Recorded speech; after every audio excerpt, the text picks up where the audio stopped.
Chapter 1. Jack Sparrow's Return. The moon was high above a dark ocean. A stone prison stood above a beach. A group of guards carried 6 wooden boxes to the prison wall and threw them into the ocean below. Suddenly, there was a gunshot inside one of the boxes. An arm reached through the newly made hole and opened the box. It was Captain Jack Sparrow, the smartest pirate who ever sailed the ocean.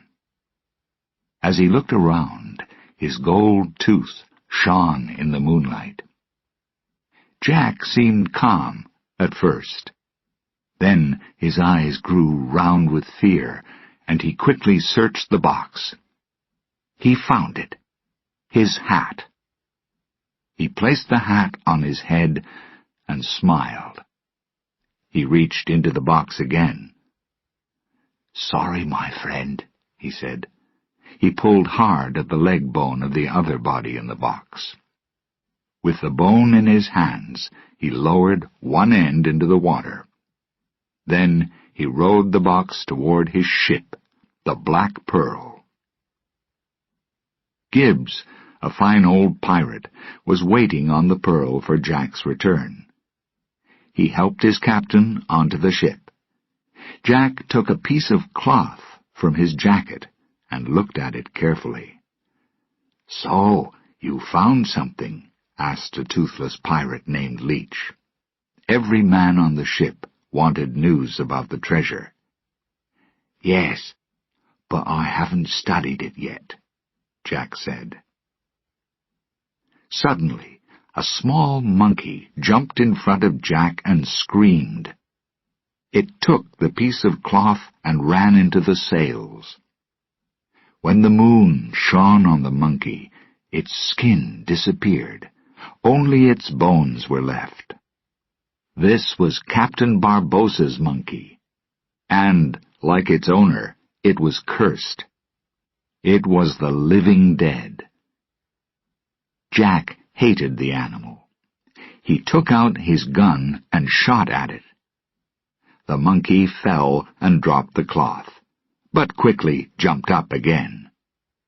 It smiled. One of the pirates caught the piece of cloth. "It's a key," he said. "It's even better than a key," Jack said. "It's a drawing of a key." The sailors didn't understand.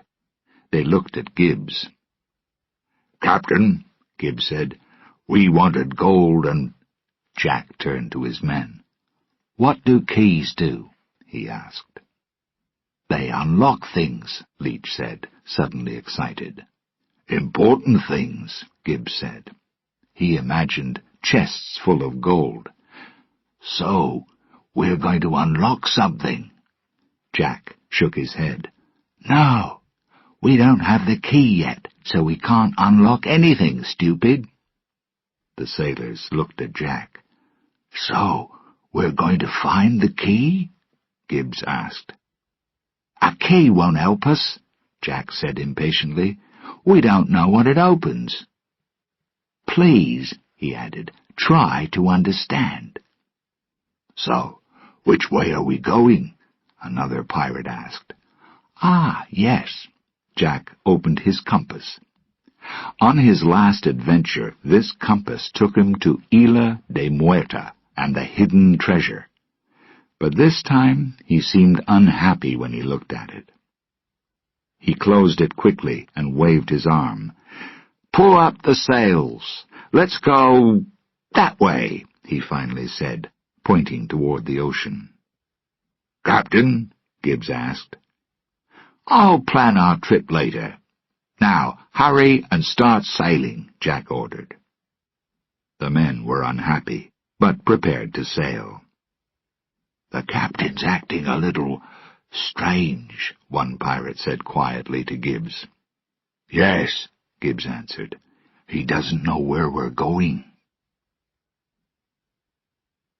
Outside a small church in the Caribbean town of Port Royal, Elizabeth Swann was on her knees in her wedding dress.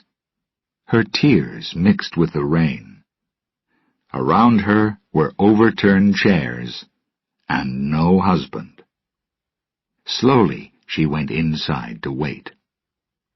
Through her tears she saw a man come into the church. With him were an officer and a group of soldiers who were pushing a prisoner.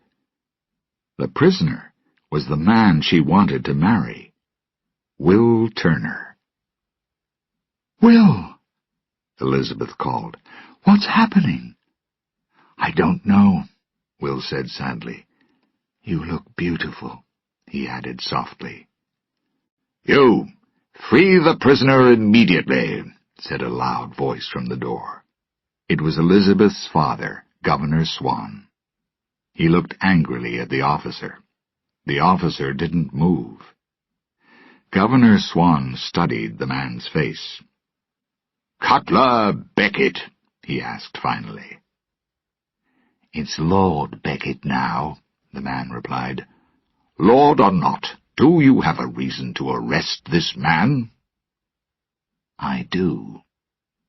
"Mr. Mercer?" Beckett said to a man next to him. Mercer gave him a letter. Governor Swann looked at it. "This letter isn't for the arrest of Will Turner," he said. "This is for the arrest of Elizabeth Swann." "Is it?" Beckett asked. "My mistake." "Arrest her," he ordered. The soldiers took Elizabeth. "Why?" Elizabeth asked angrily. Beckett didn't answer. He produced 2 more letters. "Here's the letter for William Turner, and this one orders the arrest of James Norrington. Do you know where he is?" "Commodore Norrington left here some months ago," the governor answered quickly. "We don't know where he is." "Why are you arresting us?" Elizabeth asked bravely. Beckett looked at his prisoners. "You helped a pirate to escape. The punishment for that is death," he said happily. "You remember Jack Sparrow, don't you?" Will looked at Elizabeth. "Captain Jack Sparrow?" they said together. "Yes," Beckett answered. He turned to his men. "Take them away."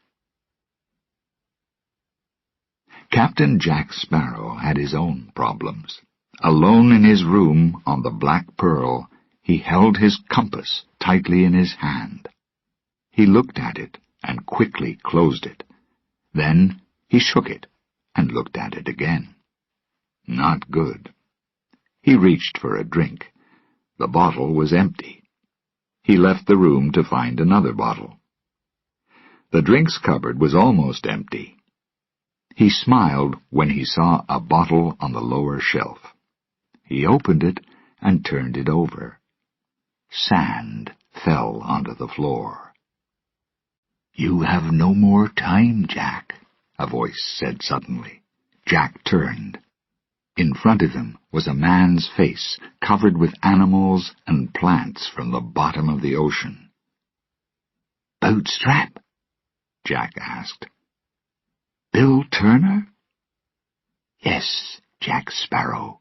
You look good." Jack looked at the sailor. "You don't," he said. "Is this a dream?"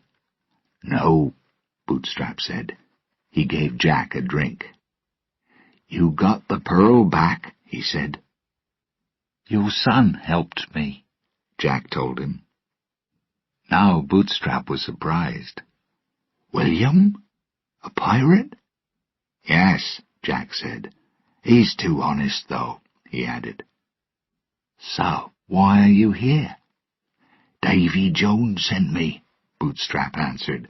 "I'm sorry that I fought against you. Everything went wrong after we took your ship. I was cursed, and at the bottom of the ocean. I couldn't move, and I couldn't die." Jack looked afraid. "Then Davy Jones came to me and made an offer. If I spend 100 years on his ship, I can rest after that." Bootstrap looked at his old captain. He wants you. He owns you too, Jack. He lifted the Pearl from the ocean floor for you. You were her captain for 13 years. Jack started to speak, but Bootstrap stopped him. You can't stop the curse, he said. Your soul will spend a lifetime on his ship. Davy's ship, the Flying Dutchman, already has a captain, Jack said quickly. He doesn't need me. Bootstrap shook his head sadly. Captain Jack Sparrow never stopped fighting. It's Davy Jones's world for you, Jack.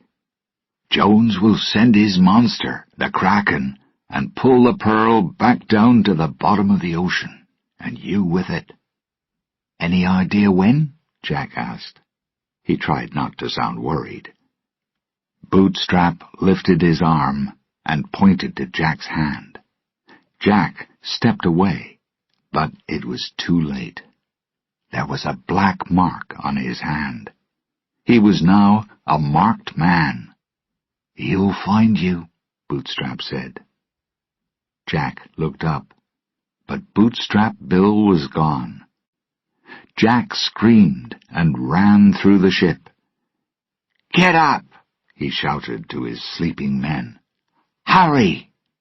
Then he tied a cloth around his hand, covering the black mark.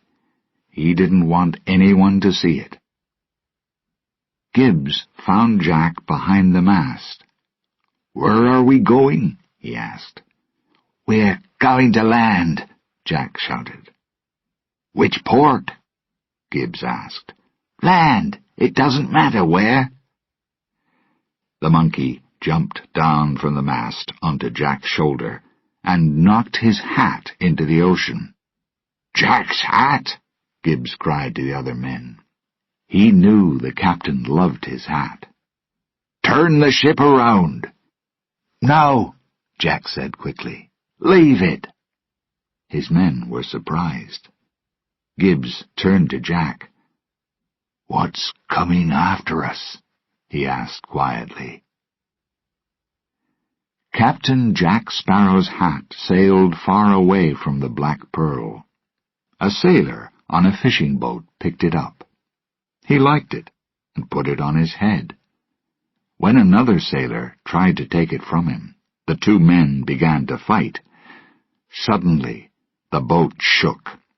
The sailors looked around, then down at the hat. They tried to throw it into the ocean. Too late. Their boat broke into pieces and was pulled down into the ocean. Then the water was calm again. Chapter 2. The Search for the Black Pearl. 2 guards took Will Turner into Lord Becket's office. Are you going to free Elizabeth? Will asked. If you help me, I'll free her, Becket answered. We want you to find Captain Sparrow. I want you to get something that belongs to him. You want the Black Pearl? Will said. Becket was surprised. The Black Pearl?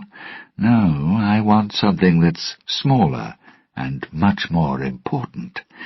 Something that Sparrow carries at all times. A compass. Bring back the compass, then I will free Elizabeth.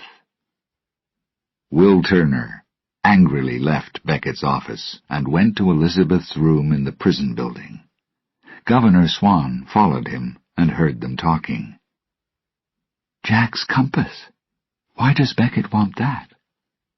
His reason isn't important, Will said. I'll find Jack and bring him back to Port Royal. Then we'll both be free. How are you going to find him? Elizabeth asked, worried. Her voice showed her fear. Tortuga. I'll start there. I won't stop until I find him. Then I'll return and marry you. Will Turner started his search immediately.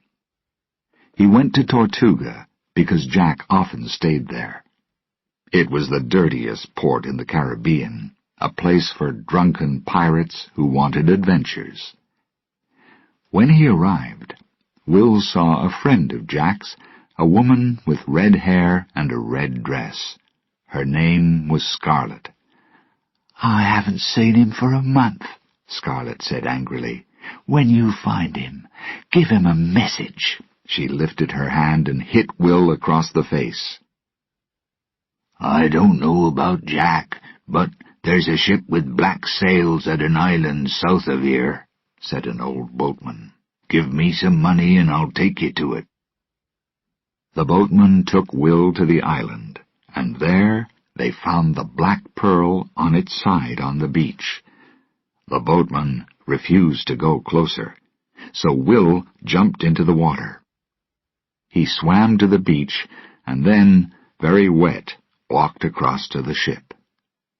There was nobody there, but he found an old fire in the sand. The firewood was still warm. Jack was near. "Jack!" Will shouted. "Jack Sparrow! Mr. Gibbs!" He pulled out his sword and went into the forest. There he noticed a small red bottle on the ground. "Gibbs," Will thought. "That's his bottle." He picked it up. A fishing line was tied to the bottle, and Will put his hand on it. Then, suddenly, he noticed 2 eyes in a tree, and an arm that pulled the line hard. Will was pulled off his feet. As he hung by his leg from a tree, he saw a group of islanders. They had bite marks on their faces and bodies, and they were wearing bones around their necks. The islanders ran toward Will, and he kicked some of them to the ground with his free leg. "Come here and fight!" he shouted at one of the men. The man quickly shot a drug into Will's neck. Will stopped moving, and the men cut him down from the tree. In her small room in Port Royal Prison, Elizabeth waited. She was tired and closed her eyes. Then she heard the sound of keys, and a guard opened the door. "Come quickly," her father said, stepping out of the shadows behind the guard. "What's happening?" Elizabeth asked. "You can return to England," Governor Swan said. "I've found a ship for you. Hawkins, the captain, is an old friend of mine." They ran quickly out of the prison. The governor took Elizabeth to a waiting vehicle pulled by 2 horses, but she refused to get in. "I'm waiting for Will," she said. "We can't wait for Will's help," the governor said. "I'm not going to watch my daughter die." He pushed her inside and put a gun in her hand. Then he shut the door and quickly drove the vehicle to the ship. Near the port, the governor slowed the horses. 2 men were waiting in the shadows. One of them wore a captain's hat. The governor jumped down from his seat and hurried to the men. "Captain Hawkins," he said, happy to see his friend. But Hawkins didn't answer. The captain fell to the ground, covered in blood. The governor realized that the other man in the shadows was holding up the captain's dead body. "Good evening, Governor," the second man said, slowly cleaning blood from his knife with a cloth. Swan knew the man. Mercer, Beckett's assistant. Governor Swan ran back to the vehicle. "Elizabeth!" he shouted. Mercer called some soldiers. He smiled as he opened the vehicle door. It was empty. "Where is she?" Mercer said angrily. "Who?" Swan asked nervously. Mercer pushed the governor against the vehicle and shouted, "Elizabeth!" "She never listened to me," the governor said, and smiled. "Take him away," Mercer ordered the soldiers. Lord Beckett walked into his dark office and stopped. There's somebody here, he thought. Elizabeth stepped out of the shadows and lifted her father's gun. "I have information," she said. "You sent Will to find Jack Sparrow's compass. But it won't help you. I saw the treasure on Isla de Muerta, and you need to know something." Beckett smiled. "You think that the compass only points to Isla de Muerta? You're wrong, Miss Swan. The cursed gold is not important." He pointed to a big world map. "There is more than one treasure chest in these oceans," he said. Elizabeth pointed the gun at Lord Beckett's head.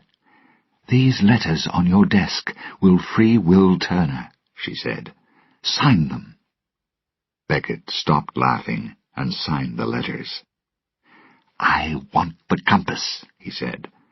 Elizabeth took the letters, turned, and disappeared silently into the dark night. The following morning, the Edinburgh trader sailed from Port Royal. One of the sailors was Elizabeth. She was dressed in sailor's clothes, and none of the men on the ship noticed her. Chapter 3. The Island of the Pelagostos. When Will Turner woke up, his hands and feet were tied. The islanders were carrying him towards some wooden houses. Finally, they put him down in front of a large chair. He looked up and smiled.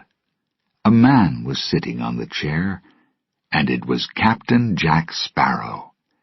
"Jack Sparrow," Will said, "I am very happy to see you." Jack didn't answer. "Jack?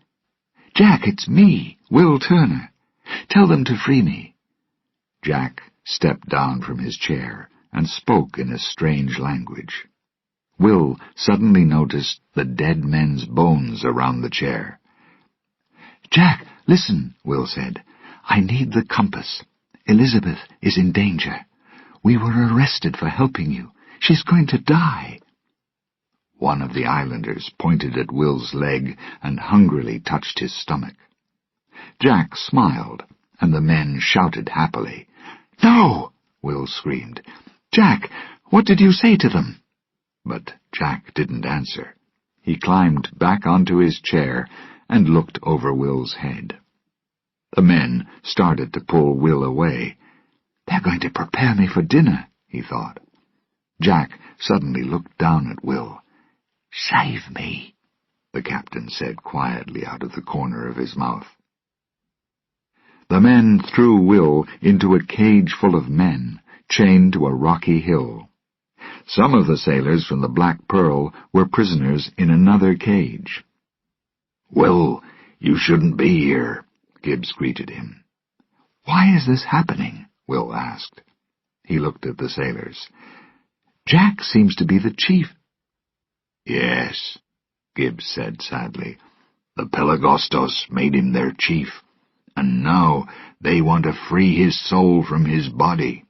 They're going to cook him and eat him." "Where are the other sailors from the Pearl?" Will asked. "Look more carefully at these cages," Gibbs said quietly. "The Pelagostos built them after we arrived." Will looked at the walls of his cage. They were made of bones.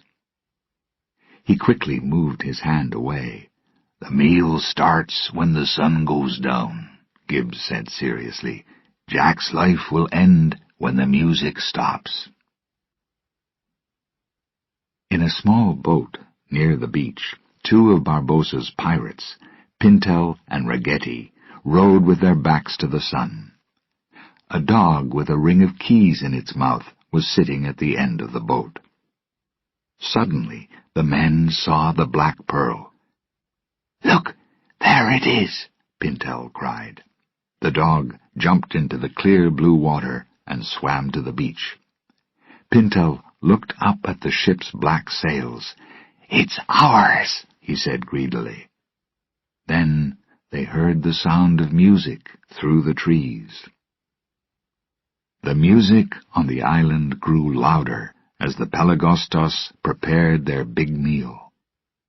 Captain Jack Sparrow was their special guest and their main course. He tried to smile. The islanders placed a long, thin piece of wood above an unlit fire. Jack looked at it and turned away. "We need a bigger fire," he shouted in the language of the Pelagostos. "I am the chief. I need more wood. Big fire. More wood." The islanders hurried away in search of more wood. Jack waited until every man was gone. Then he ran and ran. When he arrived at a small house, a large man opened the door. Jack stepped back. "I'm not running away. No," he said. Soon he was tied to the long piece of wood over the unlit fire.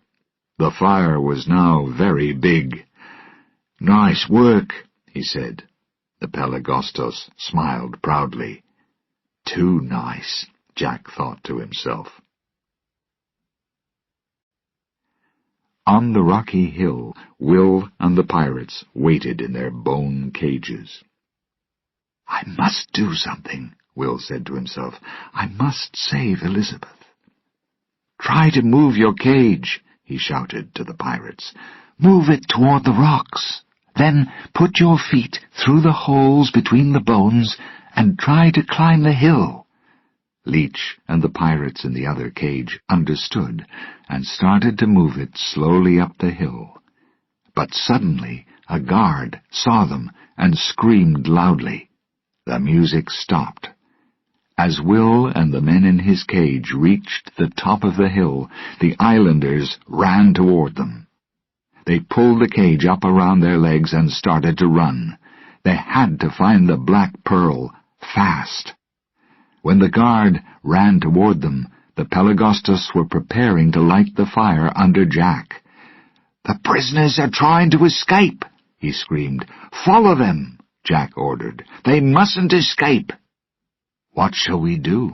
The Pelagostos islanders couldn't decide. "Shall we light the fire or follow the other prisoners? We want to free our chief from his body, but he is telling us to leave." Finally, they decided to follow the other prisoners.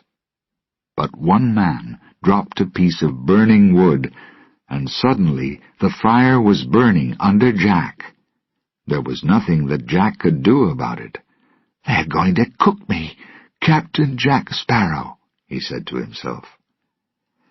Jack finally escaped from the burning wood by throwing his body from one side to the other. Watched by a small boy, he jumped away from the fire and ran into the trees. The boy also ran into the forest and found the Pelagostos. "Our chief is running away," he called. The islanders shouted angrily. They stopped following Jack's men and ran after Jack. Will and some of the pirates arrived on the beach and broke out of their cage. They didn't notice Pintel and Ragetti preparing the pearl. "Excellent," Gibbs shouted. "We can sail." "I'm not going to leave without Jack," Will said. Gibbs suddenly pointed along the beach, and Will saw Jack. He was running down the beach with the Pelagostos close behind him. "Jack, hurry!" Gibbs shouted. Jack ran through the shallow water to the side of the pearl, and Gibbs pulled him onto the ship. Chapter 4. The Secret of the Dead Man's Chest. Jack Sparrow sat at the front of the Black Pearl. "Do you want us to sail away from the island?" Gibbs asked him.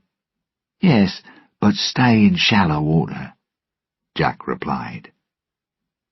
He opened his compass and looked at it carefully.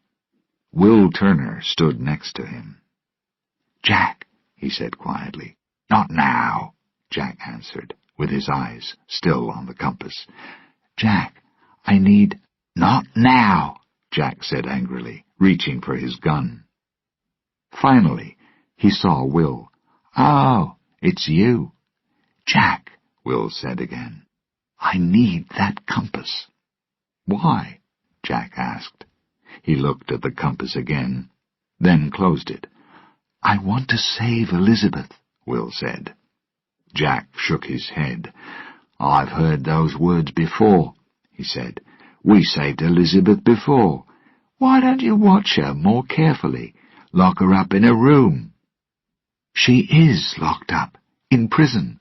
She's going to die because she helped you." Jack started to climb up into the sails.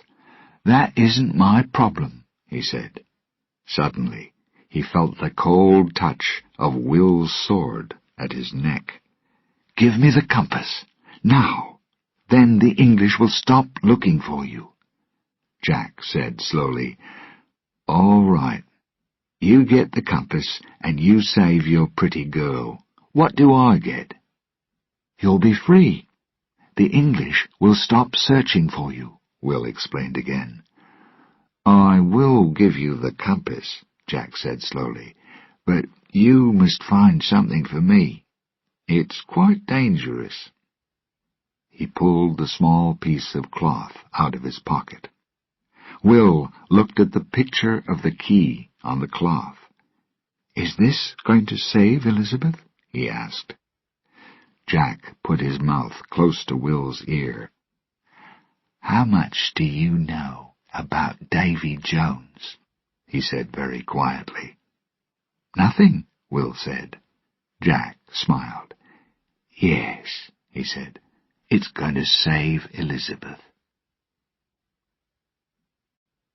On the Edinburgh Trader, Elizabeth Swan, dressed in a sailor's clothes, was on her way to Tortuga. She was hoping to find Will, but Will was nowhere near Tortuga now. He, Jack Sparrow, and Jack's men were traveling down the Pantano River in 2 rowing boats. "Why is Jack so nervous?" Will asked Gibbs quietly. "He's made an enemy of Davy Jones," Gibbs said seriously. "He thinks that he's only safe on land. If he goes out onto the ocean, Davy Jones will take him." "Davy Jones?" "Well, he has a monster that works for him. The Kraken," Gibbs said. His voice shook. "It's terrible. It can pull a ship to the bottom of the ocean." Gibbs stopped, and Will saw the fear in his eyes. "Is Jack afraid to die?" asked Will. "Davy Jones doesn't kill you," Gibbs answered. "He punishes you. Think of the worst thing in the world. It's waiting for you in Davy Jones's world, and it never ends." "And the key will save him?" Will asked finally. "That's the question that Jack wants to answer. So he's going to visit her." "Her?" Will asked nervously. "Yes, her." The rowing boats stopped near a small wooden house high in a tree. There was a light outside the door. "Don't worry," Jack called to the other men. He tried to speak happily. "Theodolma and I are old friends." "I'll watch your back," Gibbs offered. "I'm more worried about my front," Jack said quietly. As Jack climbed up into the house, the other pirates stayed close behind him. In the low light, they saw many strange animals in glass bottles. Ragetti touched his wooden eye when he noticed a bottle of eyes in a corner. Theodolma sat at a table in the shadows. She wasn't surprised by the visitors, because she could see into the future. She stood. "Jack Sparrow," she said, "I knew the wind would bring you back to me one day." Her eyes moved past Jack to Will. She smiled as she looked at him. "I can see a great future for you, William Turner," she said, moving closer. "Do you know me?" Will asked. "You want to know me," she replied. She looked into his eyes and pulled him close. Jack walked to Teodalma and pushed her back toward the table. "We need your help," he said. "Is Jack Sparrow asking for help?" she asked, amused. "It's not for me," Jack answered. "It's for William. If you help me, I will help him." Teodalma smiled. "How can I help you? How will you pay me?" "I will pay you with this," Jack said brightly. He took a wooden box from Pintel's hand. Inside was the monkey. Jack lifted his gun and shot it. The little monkey looked angrily at him. "The pay is fair," Teodalma agreed. Her eyes moved again to Will. Jack passed the picture of the key to Will, and he quickly showed it to Teodalma. "We are looking for this. What does it unlock?" Will asked. Teodalma spoke to Jack. "Your key opens a chest." "What is inside the chest?" Gibbs asked. "Gold? Treasure?" Pintel said, his voice full of hope. "Nothing bad, I hope," Ragetti said nervously. Teodalma smiled at the pirates. Then she told her story. "You know about Davy Jones, a man of the ocean, a great sailor, until he met man's biggest problem." "What is man's biggest problem?" Will asked her. "The ocean," Gibbs said seriously. Teodalma shook her head. "Adding numbers?" Pintel said. Teodalma shook her head again. "The difference between good and bad?" Ragetti suggested. Everyone in the room looked at the one-eyed pirate and shook their heads. "A woman," Jack said, ending the game. Teodalma smiled at the rough pirate. "A woman. He fell in love, but his love brought great pain. He couldn't live with the pain, but he couldn't die." The pirates smiled sadly. They understood the story. "Exactly what did he put into the chest?" Will asked. "He cut his heart out of his body and put it in a chest. He hid the chest from the world. He keeps the key with him at all times." Will finally understood. The key opened the chest that held Jones's heart. "You knew this," Will said to Jack. "No, I didn't," Jack said nervously. "Well, I didn't know where the key was." Will didn't believe him. "But now we know," Jack said smoothly. "You can go on to Jones's ship, the Flying Dutchman, and take the key. Then you can go back to Port Royal and save your pretty girlfriend." Jack moved toward the door. Teodalma spoke before he opened it. "Show me your hand," she said. Slowly, Jack untied the cloth. Teodalma looked carefully at the black mark. Gibbs saw the mark, too. Pintel and Ragetti watched the old pirate turn in a circle 3 times for good luck. Not knowing why, they also turned 3 times. Teodalma moved across the room and climbed the stairs. At the top, she opened a great door. The sound of the ocean came quietly from outside it. Teodalma slowly closed the door and came down the stairs again. In her hands she carried a large bottle with a wide top that she gave to Jack. "Davy Jones can step on land only once every 10 years, she said to him. She put some earth into the bottle. "You are safe on land, Jack Sparrow, so carry the land with you?" Jack looked into the bottle. "Is this bottle of earth really going to help me?" he asked. Theodolma reached out her hand for the bottle. "If you don't want it, give it back to me." "No!" Jack cried, and held the bottle to his chest. "Then it will help you," she said. Will looked at Theodolma. "We need to find Davy Jones and the Flying Dutchman," he said. Theodolma smiled at his young face, then sat at her table again. "I'll tell you where to go," she said. Chapter 5. Will Meets Davy Jones. The pirates left Theodolma's house and sailed the Black Pearl to an island. They came to a ship that lay on its side in shallow water.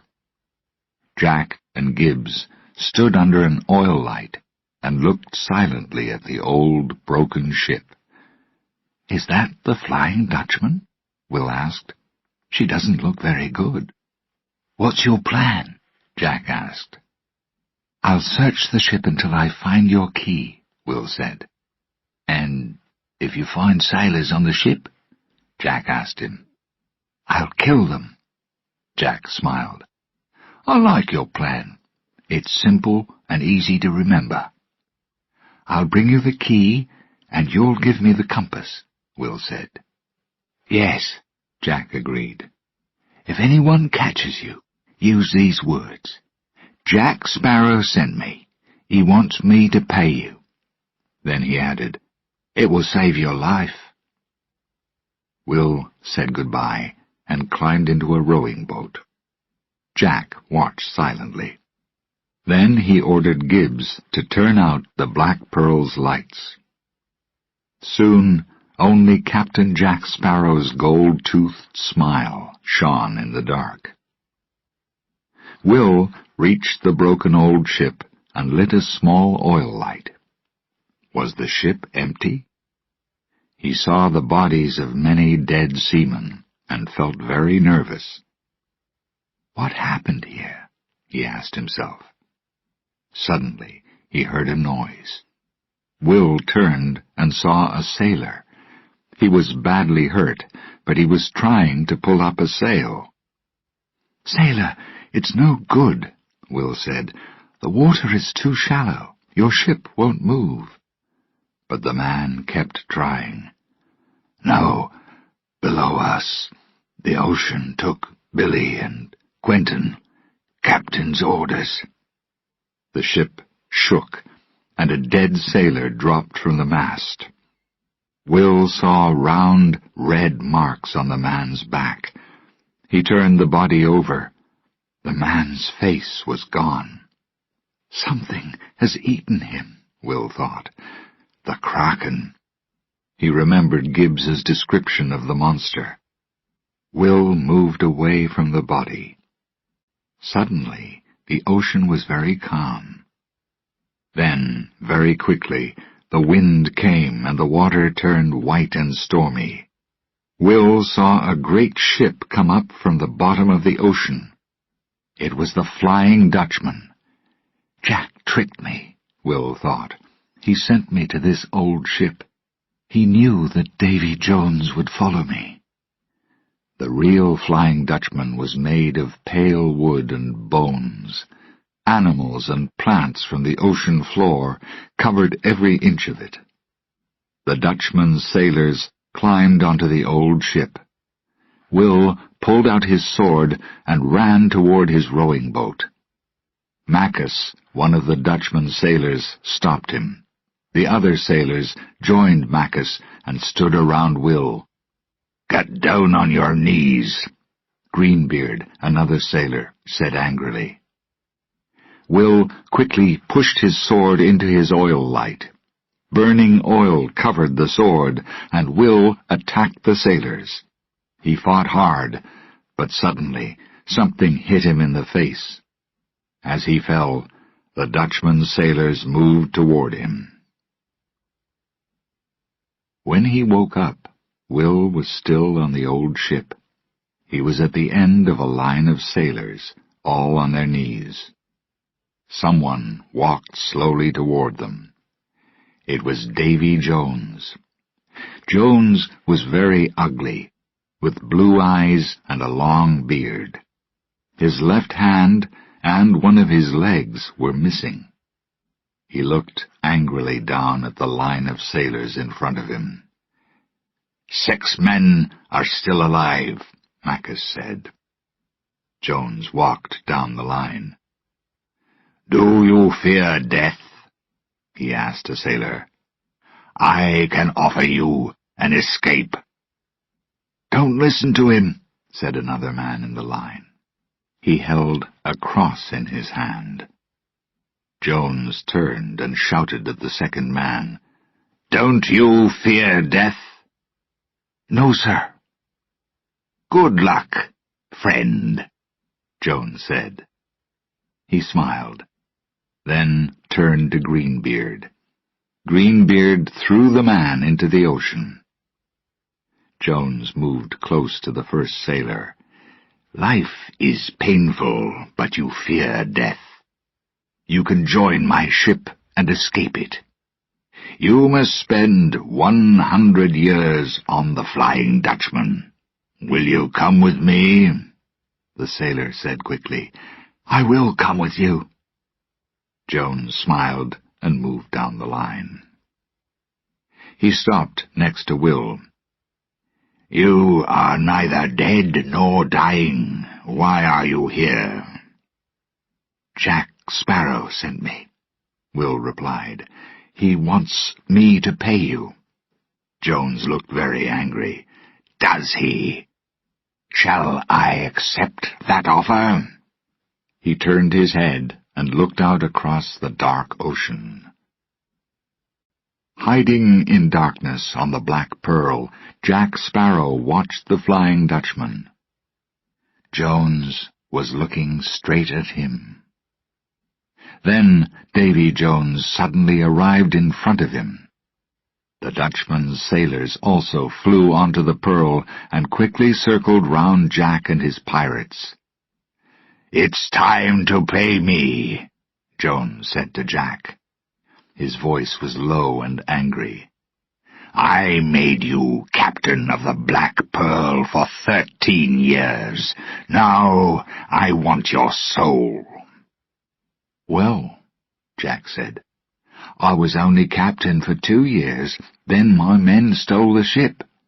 But you were a captain, Jones replied. You introduce yourself as Captain Jack Sparrow. I've already paid you. I've sent you a soul to work on your ship. He's over there, Jack said. He was talking about Will.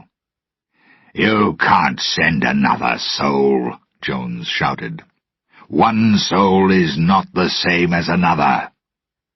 So, how many souls do you want for mine? Jack asked.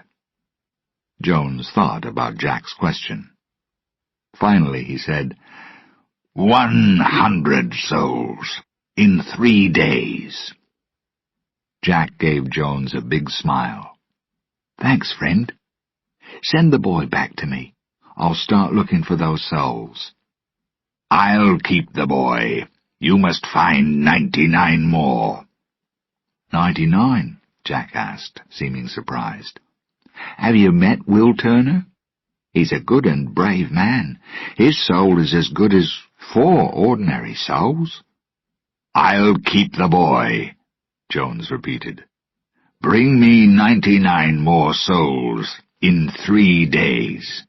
Do you accept this offer? Jack thought about the question. Yes, he answered. This Will Turner is a good man, and he's your friend.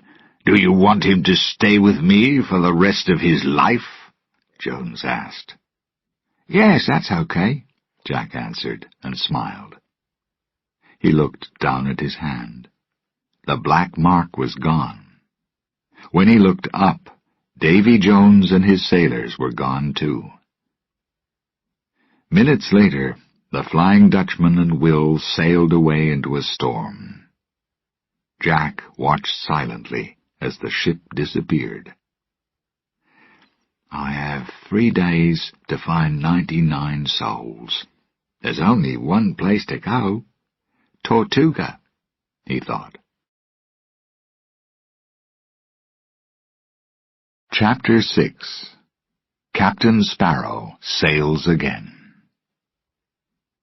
Jack sat in a corner of a crowded bar in Tortuga. His feet were on a table, and his compass was in his hand. Gibbs was finding Jack's 99 souls. He promised an exciting life on the Black Pearl to a line of hopeful sailors. Because they were in Tortuga, every man was old and sick. "I have one arm and a bad leg," an old sailor told Gibbs. "We can use you," Gibbs replied. After a few more interviews, he walked over to Jack. "How many?" Jack asked, looking up. "With those 4, Gibbs said unhappily. "We have 4. Gibbs was worried. "I don't want anything to happen to me," he added quickly. "I'm not making any promises," Jack said. He didn't like promises. "Make a new plan, Jack, and don't use that compass. We all know that it hasn't worked for a long time." Jack looked angrily at Gibbs. "What's your story?" Gibbs asked the next sailor. The man was drunk and unshaven, but his eyes were clear. "My story?" the man replied. "It's the same as your story. I wanted to catch a well-known pirate. I followed him across the 7 oceans. I lost my ship, my job, my life." Gibbs looked more closely at the man. "Commodore?" he asked. Was this really Commodore Norrington, the man who followed Jack and the Pearl to Isla de Muerta? "I'm not a Commodore now," Norrington answered. He threw his bottle down onto the table. "So, can I join your ship?" Gibbs was too surprised to answer. The silence made Norrington angry.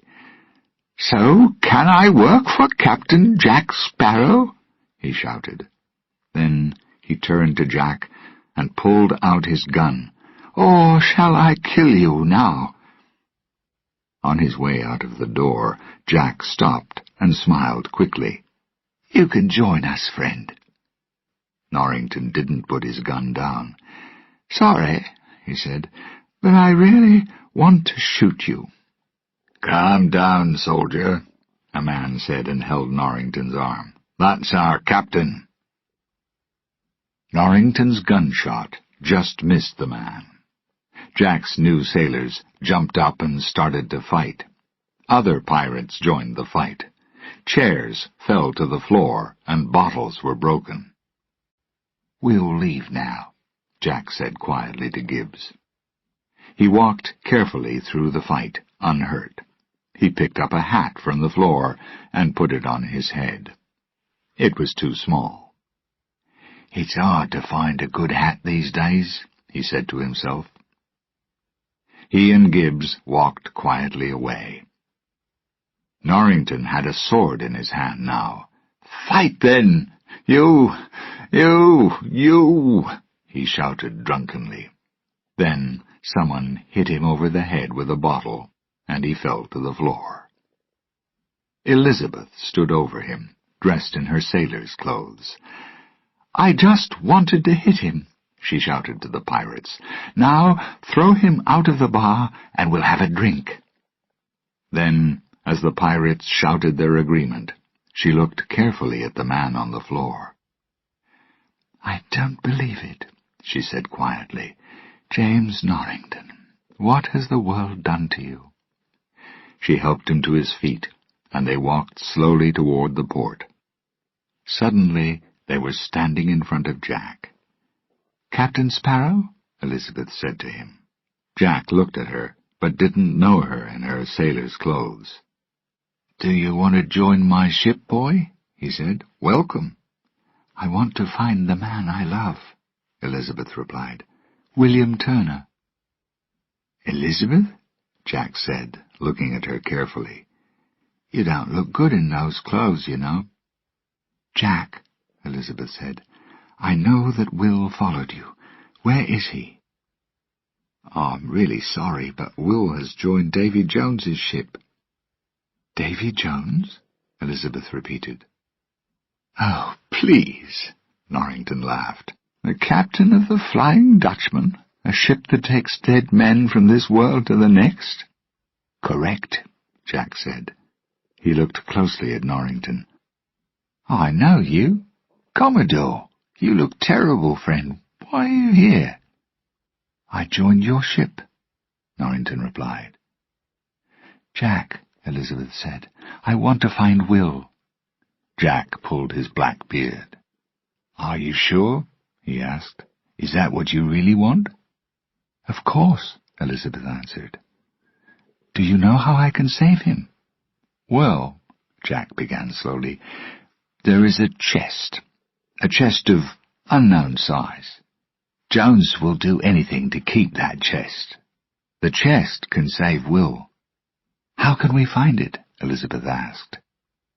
Jack placed the compass in her hand. "With this compass will point to the thing that you want most in this world." "Jack, is the story about the chest true?" Elizabeth asked. "Every word is true, love. You want to find Davy Jones's chest, don't you?" "I want to save Will," Elizabeth agreed. Jack opened the compass in her hand and looked at it. He turned to Gibbs. "We go that way," he shouted, and pointed toward the ocean. Chapter 7. A Very Important Game.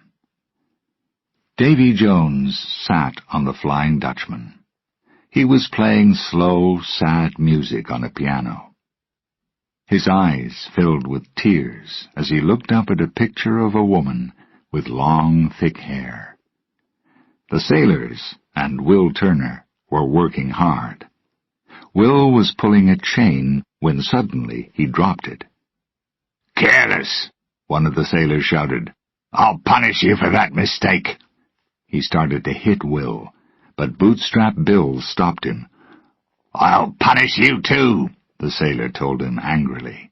"That's all right," Bootstrap told him. "You can punish me." "Why?" Davy Jones asked. He stopped playing the piano and watched the men carefully. Bootstrap lifted his hand and pointed at Will. "My son. That's my son." Will's eyes widened. The old pirate was his father? Jones smiled. "This is very interesting," he said. "Do you want to stop this sailor punishing your son?" "Yes," Bootstrap answered. "Then you can punish him yourself. Hit him." "I can't hit my own son," Bootstrap Bill said.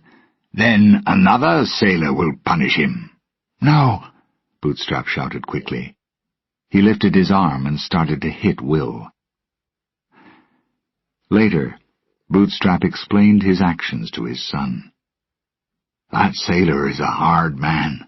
I didn't want him to hurt you." "So you saved me," Will said thoughtfully. Bootstrap shook his head sadly. "I can't save you from the Dutchman," he said. "You made a promise to Davy Jones.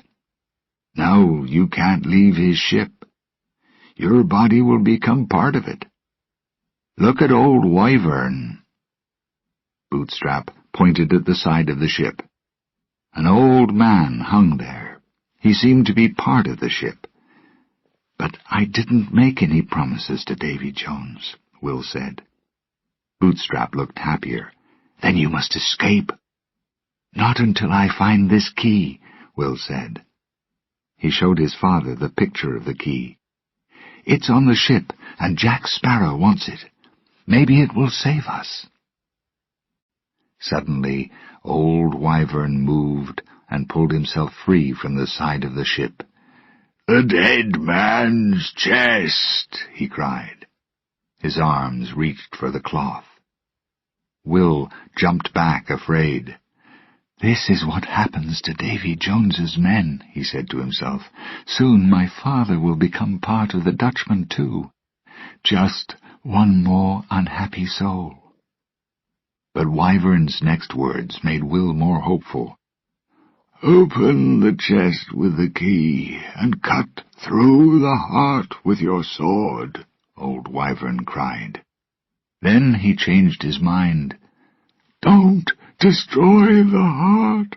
The Dutchman must have a living heart, or there is no captain. And if there is no captain, no one will hold the key." "The captain has the key?" Will asked. "Hidden," Wyvern said. He disappeared again into the side of the ship. But Will had his answer. Jones had the key. On the Black Pearl, Jack Sparrow found Elizabeth filling in names on Lord Becket's letters. These letters would free Jack from the English. Jack immediately took them from her.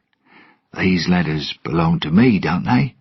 He looked at the signature on the papers. "Lord Cutler Becket. Is he the man who wants my compass?" "Not the compass. A chest," Elizabeth said. Gibbs heard her words and looked up. "A chest? Not Davy Jones's chest. If Becket has the chest, the oceans will be his." "So that's why Becket wants it," Elizabeth thought. Jack looked carefully at the letters. "Becket will free me, and I can work for the English." He laughed. "I can't think of anything worse." He shook his head and put the letters in his jacket pocket. "Jack," Elizabeth said, "give the letters back to me." Jack looked at her. "Take them from me," he said, smiling. Elizabeth turned away from the pirate. Norrington was standing near them, listening. As Elizabeth passed, he stopped her. "Ask yourself a question," he said. "Who sent Will onto the Flying Dutchman?" On the Dutchman, some of the sailors were playing a numbers game. Will watched the game and tried to understand it. "What are they playing for?" Will asked Bootstrap. The old sailor was standing behind his son. "The only thing any of us can offer," Bootstrap told him. "Years of service on this ship." "Can anyone play?" Will asked his father slowly. "Yes," Bootstrap replied. "Then I want to play with Davy Jones," Will said loudly. The sailors went silent. Suddenly, Jones stood in front of them. "I accept," he told Will. "But I'll only play for the thing that is most important to a man's heart." "I'll offer 100 years of service on your ship," was Will's reply. "No," Bootstrap cried. "And I'll free you if you win," Jones said. "I'm already free," Will thought. He didn't know about Jack's trick. "No, I want you to free my father," he said. "I agree," Jones answered. He sat down opposite Will. "You're a crazy young man," Jones said. "You want to get married, and you will get married, to this ship." They began to play. Will won the first game. His father was free, but Will wanted more. "Another game," he said suddenly, to the surprise of the sailors. "You can't win again, son," Jones said, and stood up. Will smiled. "Then why are you walking away?" he asked. Jones looked very angry. "What will you play for?" he asked, and sat down again. "My soul," Will answered.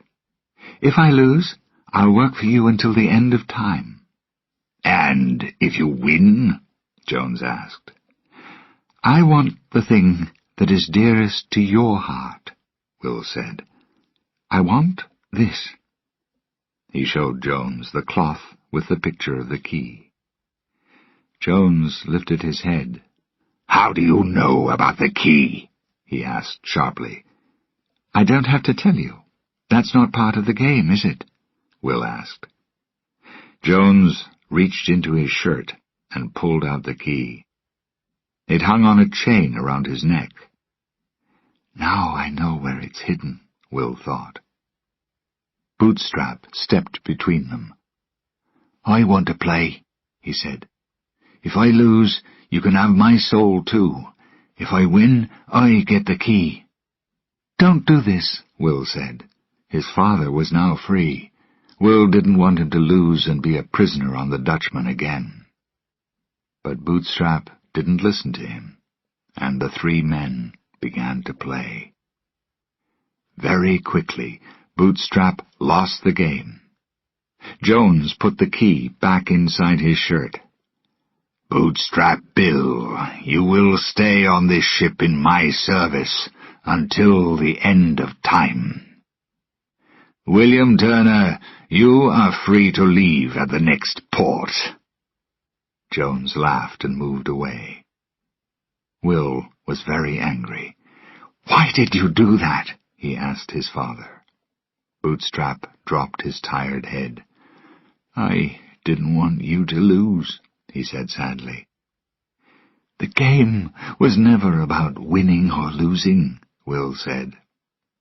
Bootstrap looked at him and then suddenly understood. The game was about finding the key, he said slowly. And now you know where it is. Chapter 8. The Kraken. Later that night, Bootstrap was on guard when he saw the sails of another ship, the Edinburgh Trader. He pointed to the ship. Now you can escape, he said to Will. Yes, Will replied. But first I want to get the key. He moved toward the captain's room and quietly went inside. Jones was asleep. Will took a step closer. Pushing away Jones's beard, he reached for the key. Quickly, he pulled it off its chain. Will left the room and ran back to Bootstrap. Is the ship still there? He asked. His eyes searched the ocean for the Edinburgh Trader. Yes, Bootstrap said. I've prepared a rowing boat for you, but you must hurry. Will was very sad to leave his father. Come with me, he said, as he climbed over the side of the Dutchman. I'm part of the ship now, Will. I can't leave. Take this, Bootstrap said. He gave Will a black knife from his belt. I always wanted to give this to you. Will smiled. I'll free you from this prison, I promise you. Will jumped into the boat and disappeared on the dark water. The next morning, a large sailor arrived to take Bootstrap's place. The old pirate was asleep, and the sailor kicked him hard. Move before the captain sees you. Suddenly, the sailor saw the white sails of the Edinburgh Trader. Quickly, he shouted. There's a ship near us. Davy Jones came out and looked at the ocean. Who guarded the ship last night? He asked angrily.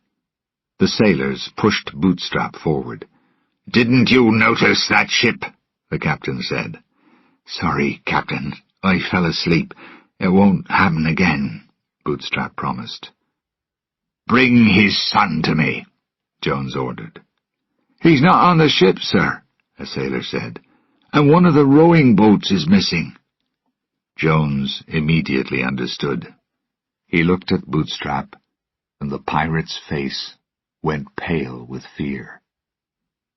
Jones thought for a minute, and then pulled the chain from under his shirt. The key was gone. Only one person could plan to steal my key. Jack Sparrow, he shouted. Captain Jack Sparrow! In the captain's room of the Edinburgh trader, Will was trying to get warm. "It's strange to find a rowing boat in the middle of the ocean," Captain Bellamy said. "Just sail the ship away quickly," Will replied. "You have to hurry." A sailor suddenly ran into the room. "Captain, we've seen a ship." "What color are her sails?" Bellamy asked. "She's not using her sails, sir," the sailor replied. "Pirates," Bellamy said. Will ran out of the room and climbed the mast. "It's the Dutchman," he shouted. "We're all going to die." The Edinburgh trader stopped moving. "What happened?" one of the sailors asked. "We've hit something," another sailor answered. Captain Bellamy looked into the ocean, but could see nothing. "Move the ship's wheel left, then right, then left again," he ordered. The sailors followed his orders without success, then turned back to their captain. "What can we do now?" one of them asked. But Bellamy wasn't there. The sailors looked out toward the ocean. A large monster was holding the captain in its hand. It lifted Bellamy high into the air, and then pulled him down into the water. "Kraken!" the sailors shouted. The Kraken killed the captain, then came back for the ship. It broke the ship into 2 pieces and pulled it down into the ocean. A few minutes later, 6 men were on their knees on the Flying Dutchman. "Where is the sun?" Jones asked, looking closely at the line of sailors.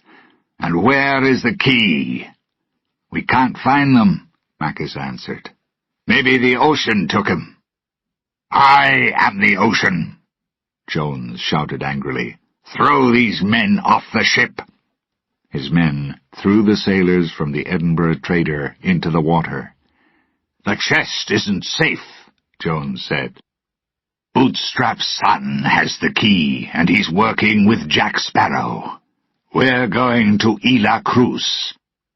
"He won't find the chest," a sailor said. "He knew about the key, didn't he?" Jones shouted. "He mustn't find the heart. I must reach Isla Cruz before Will or Jack arrives." Below the Dutchman, holding onto the side of the ship, Will heard Jones's words. "Now I know where the chest is hidden," he said to himself. "The Dutchman will take me there, and the key is in my pocket." Jack was going toward the same island on the Black Pearl. His compass in Elizabeth's hand was now working again, but Elizabeth didn't seem to be very happy. "Elizabeth, are you okay?" Jack asked. "I understand women. I know that something is troubling you." "I wanted to be married by now," Elizabeth said sadly. She moved away, but Jack followed her. "You know, I'm a ship's captain. I can marry you here and now." "No, thank you," Elizabeth said. She wanted to marry Will, not Jack. "Why not?" he asked her, smiling. "You know that you and I are very similar." "I'm more honest than you," Elizabeth said, "and I know the difference between right and wrong. And I'm cleaner." Jack looked at himself. "That's not important," he said quickly. "You'll soon be like me." "Do you think so?" "Yes," Jack said. "You want to be free and selfish. You want to know what that's like. One day," he said, looking into her eyes, "you'll be exactly like me." Elizabeth looked at him coldly. "You and I are similar," she agreed. "So one day you'll be like me. You'll do the right thing. You'll be brave. And then you'll discover a very important fact. Jack looked at her questioningly. "You'll discover that you are a good man," Elizabeth told him finally. "I've never done anything good," Jack said. "I believe that you will. Do you know why? You're going to want to be good." Jack opened his mouth to answer her. A sailor's voice stopped him. "Land!" Jack ran to the side of the ship. He could see the small island of Isla Cruz far across the ocean. He looked down into the water. "The island is too far from here," he said, afraid. "I want my bottle of earth." Chapter 9. The Fight for the Chest. Captain Jack Sparrow sat in a rowing boat, holding his bottle of earth. Elizabeth and Norrington were sitting opposite him. Pintel and Ragetti were rowing the boat toward Isla Cruz. "You're rowing too fast," Pintel said to his one-eyed friend. "You're rowing too slowly," Ragetti answered. "We don't want the Kraken to catch us." Jack was nervous when he heard the monster's name. Then they heard a sudden noise in the water, and the two pirates rowed the boat faster. When they reached the beach, Jack jumped out of the boat. He checked that the letters were still in his jacket pocket. Then he placed the jacket and the bottle of earth at the end of the boat. "Guard the boat," he ordered Pintel and Ragetti. Jack put the compass into Elizabeth's hands, and they walked up the beach. Norrington followed them. They came to an old church. "Do people live here?" Norrington asked. "No," Elizabeth answered. "Do you know this place?" he asked, surprised. "I've heard stories about it," Elizabeth said. "A religious man came to the island and brought illness and death. All the people died. The man went crazy and killed himself." Elizabeth looked down at the compass and continued to walk. Suddenly, the compass point began to move wildly. "We found the place," she said. Jack drew an X in the sand with the toe of his boot. "Make a hole here," he said to Norrington. At the same time, the Flying Dutchman arrived near Isla Cruz, and Davy Jones noticed the rowing boat. "They're here," he said angrily, "and I can't step on land again for 10 years. "Can we do the job for you?" Macus asked him. "I'll punish you if you fail," Jones promised. "Take the ship down below the ocean," he ordered his men. Macus called out, "Down! Down!" In seconds, the Flying Dutchman ship disappeared below the waves and moved toward Isla Cruz. Pintel and Ragetti were sitting on the beach and looking out at the ocean. The water began to move. Something was coming toward them. They jumped to their feet. Then they ran to tell Jack. Jack watched Norrington as he made a deep hole in the sand. Jack was worried, and he wanted to find the chest quickly. Suddenly, Norrington hit something. "It's the chest," Jack said, and jumped into the hole. They lifted out the chest, and Jack quickly broke open the lock. Inside were a long white dress, dried flowers, and old love letters. Jack pushed them away and found a box. He lifted the box out of the chest. It was tightly locked, but he could hear a noise inside it. "The heart," Elizabeth said.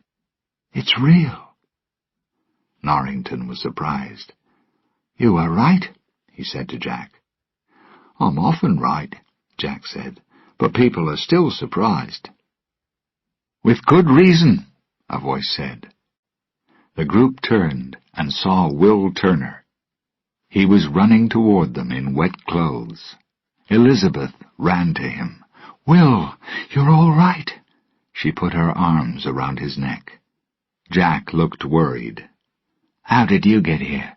he asked Will. "With difficulty," Will said.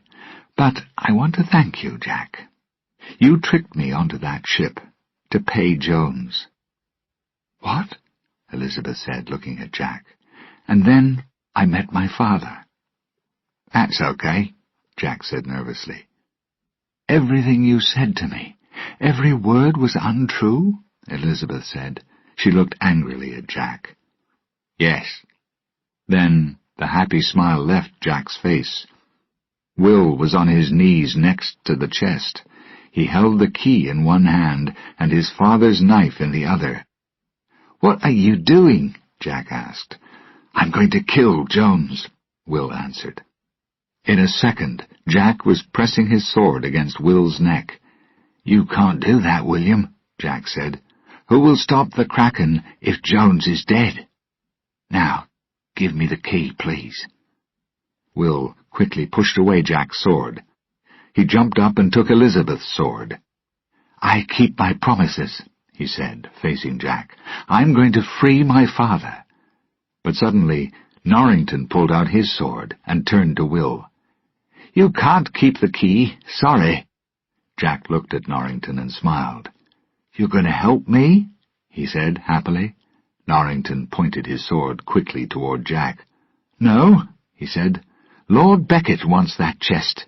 He'll make me a commodore again if I give it to him."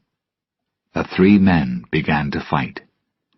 "Will," Jack said urgently, "Norrington can't keep the chest. Believe me." Will looked at him. "I don't believe anything that you say," he shouted. "Don't listen to him," Norrington said. "Jack just wants Elizabeth for himself." The three men jumped back and continued to fight. "Guard the chest," Will told Elizabeth. "No, adult men talk about their problems. They don't fight," Elizabeth shouted. But the men weren't listening. Rigetti stood in the trees and watched the fight. "What's happening?" Pintel asked. He stood next to Rigetti, and they both looked at the chest. Rigetti tried to explain. "Each man wants the chest. Mr. Norrington hopes to give it to Lord Beckett. Then Beckett will free him. Jack wants to sell the chest to Beckett and save himself. And Turner thinks it will help his cursed old father." "How sad," Pintel said. "That chest is clearly very important." He looked at Rigetti, and the two men walked quietly toward the chest. Elizabeth fell to the sand and closed her eyes. "Maybe they'll think I'm sick. Then they'll stop fighting," she thought. She didn't move for a long time. When she opened her eyes, she saw Pintel and Rigetti. They were running away with the chest. She jumped to her feet. "Shall I tell Will or follow the chest?" she asked herself. The three men were still fighting. She decided to follow the chest. Chapter 10. Jack's Big Mistake. The three men were moving across the island as they fought. Norrington pushed Will hard, and he dropped the key. It flew through the air and fell into Jack's hand. "Ha-ha!" Jack screamed. He ran away down the beach. Norrington and Will quickly followed him. Holding the key tightly, Jack went into the old church and climbed some wooden stairs. High above him, the bones of the old churchman hung from a chain. Jack said, "Hello," to him, and continued his climb. Norrington and Will quickly followed Jack up the stairs. Norrington attacked Jack with his sword, but Jack stepped away.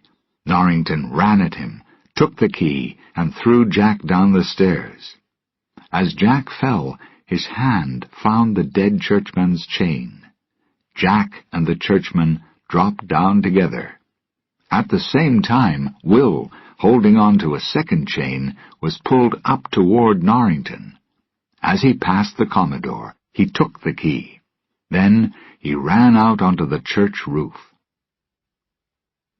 On the beach, The water started to move again. Slowly, the heads of Jones's sailors came up out of the pale blue water. The men walked across the beach and stood next to the empty hole.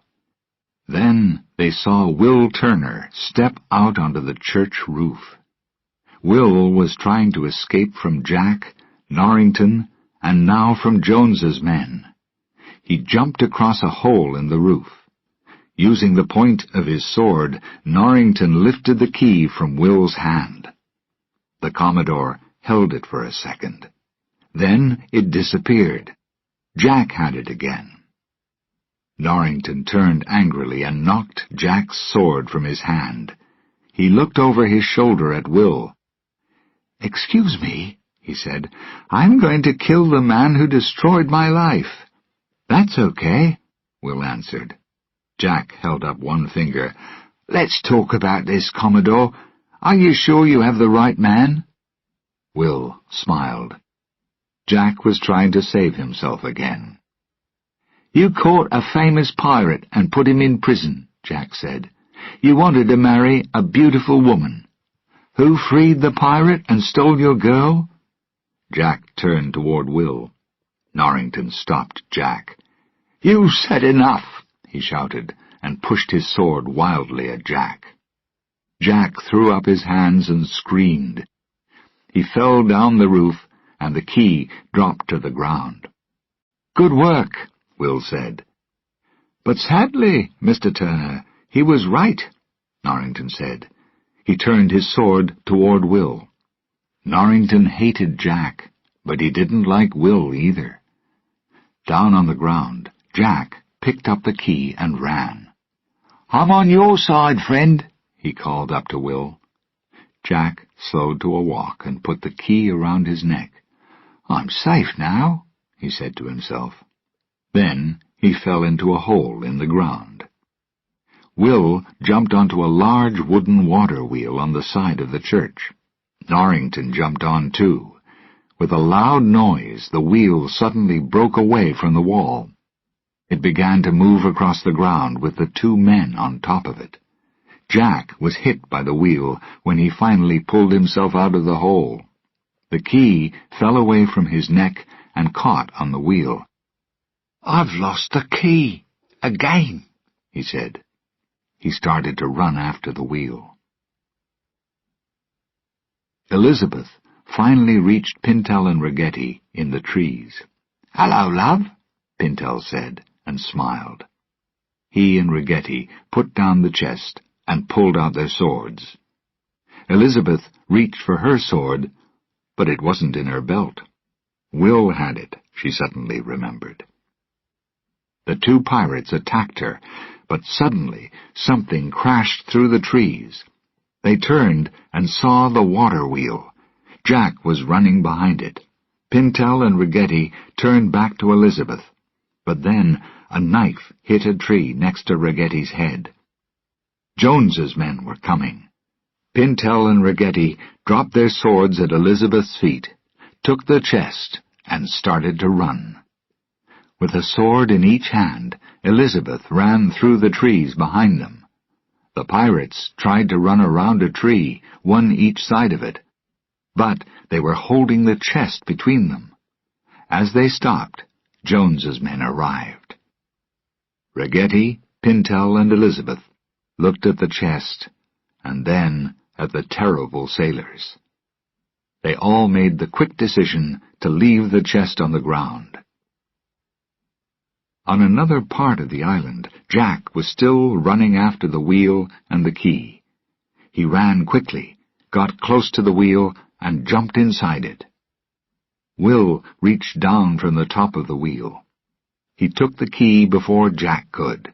Then he also jumped inside the wheel. Norrington followed him quickly. Cutting Will with his sword, Jack took the key again. He climbed on top of the wheel and then jumped into a tree. Hanging from the tree, Jack noticed one of Jones's sailors. He was coming toward the tree, and he was carrying the chest. Jack reached for a piece of wood and threw it at the sailor's head. The wood knocked the undead sailor's head off his shoulders. Jack jumped out of the tree and looked around. He couldn't see anybody. With the key in hand, he carefully walked up to the chest.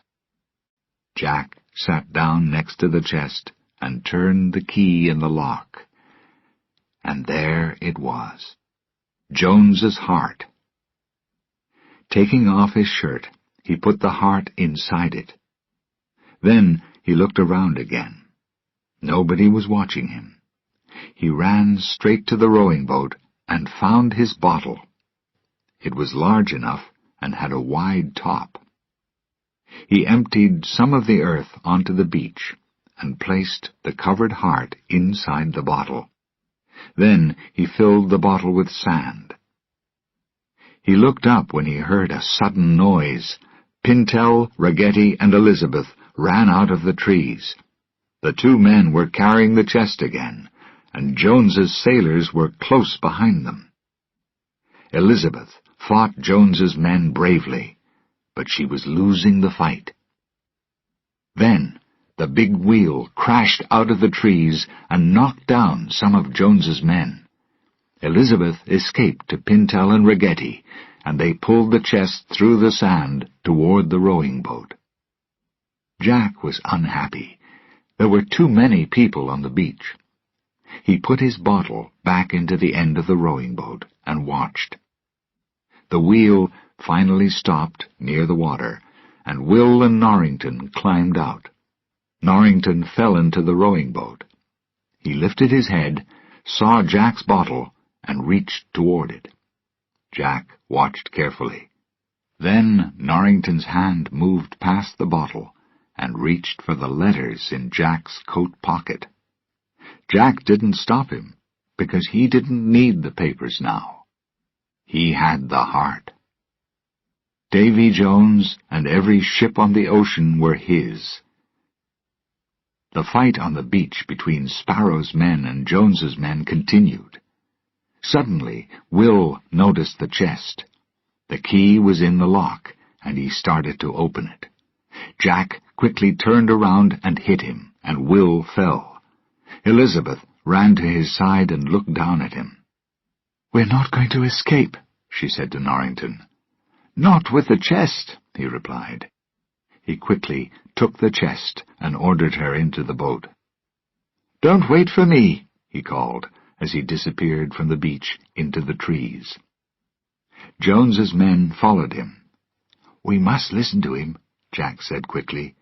"Yes," Pintel agreed, and pushed the rowing boat into the water. Jack picked up his bottle. With the heart and Teodalma's earth inside it, he was safe. "We have to take Will," Elizabeth ordered. Jack looked angry, but agreed. Pintel and Ragetti pulled Will into the boat.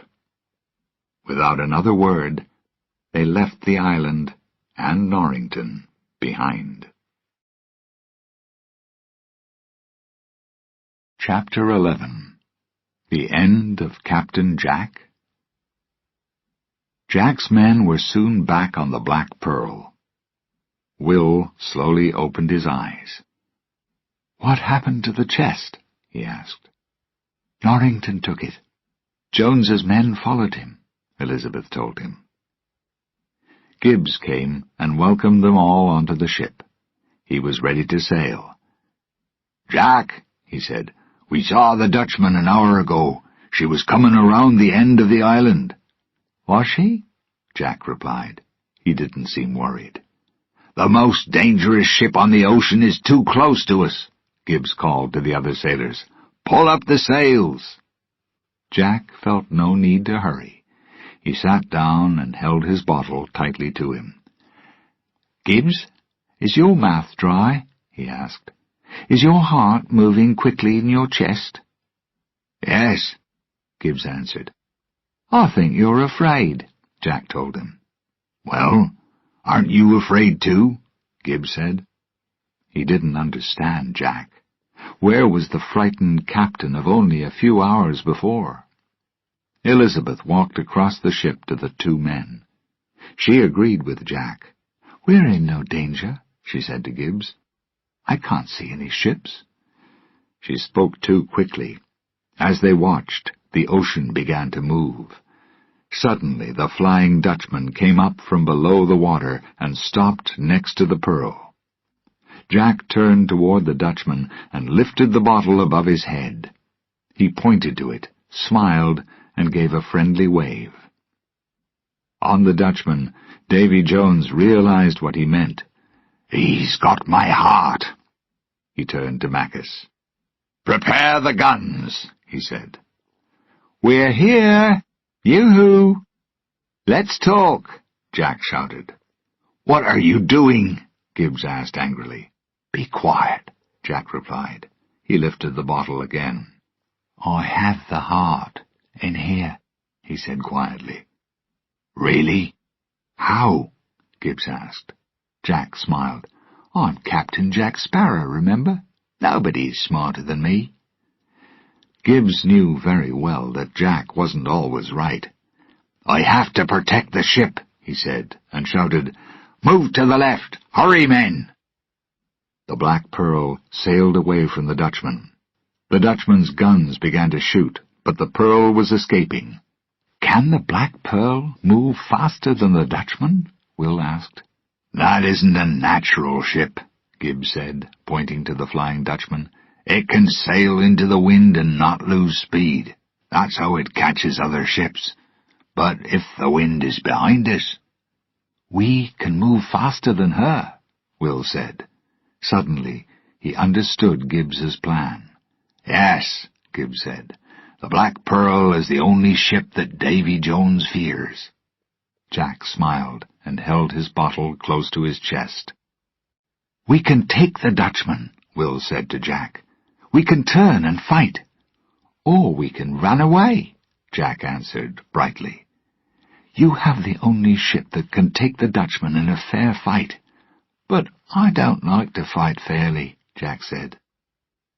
Suddenly, the Black Pearl moved to one side, and sailors fell to the floor.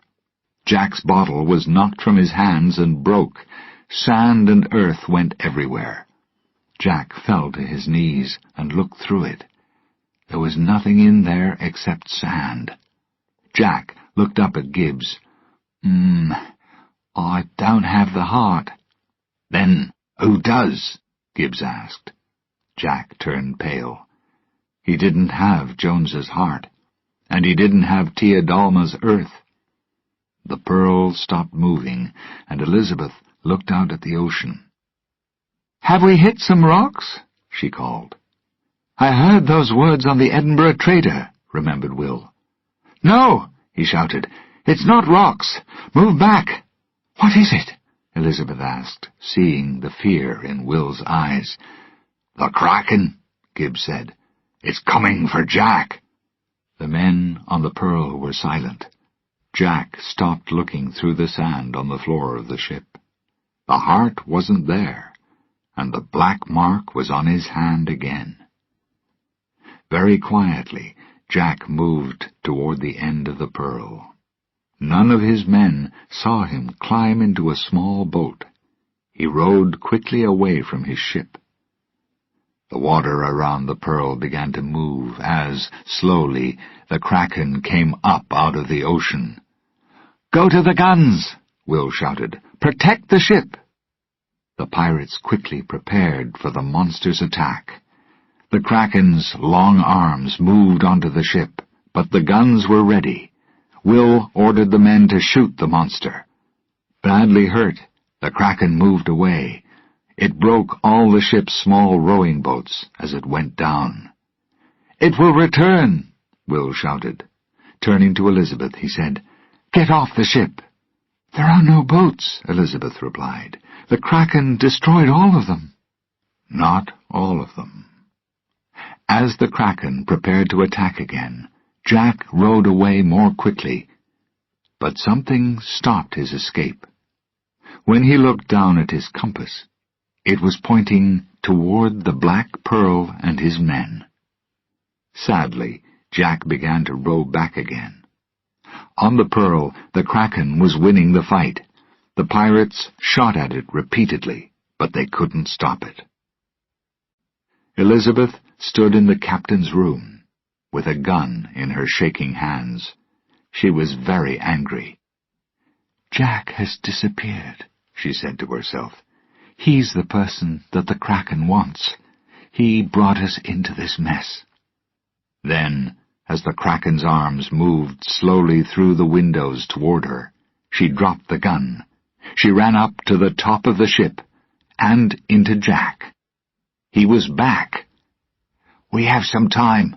Leave the ship," he ordered. "Can we really escape in a rowing boat?" Will asked. "We can return to the island. We can escape while the Kraken takes down the Pearl." Jack's eyes showed his sadness at the thought of the end of his ship.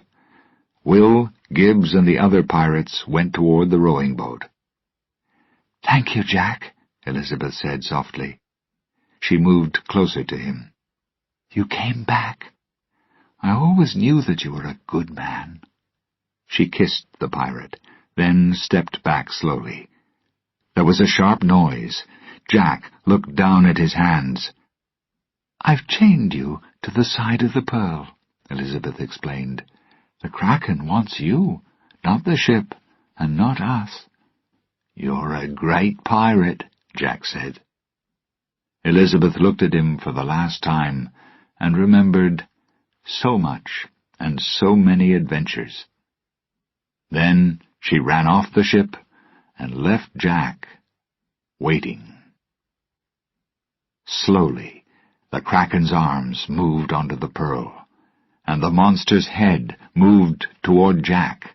Its mouth was open, and in its teeth was Jack's lost, much-loved hat. He took it out of the monster's mouth and placed it on his head. "Hello, monster," he said. From the rowing boat, the pirates of the Black Pearl watched the Kraken and Jack fight. Slowly, the terrible monster covered the ship with its body. Then it pulled the ship and Jack down below the waves. Davy Jones stood on the Flying Dutchman and smiled. "Jack Sparrow," he said happily, "now I have you." Jones was not the only person watching from the Dutchman.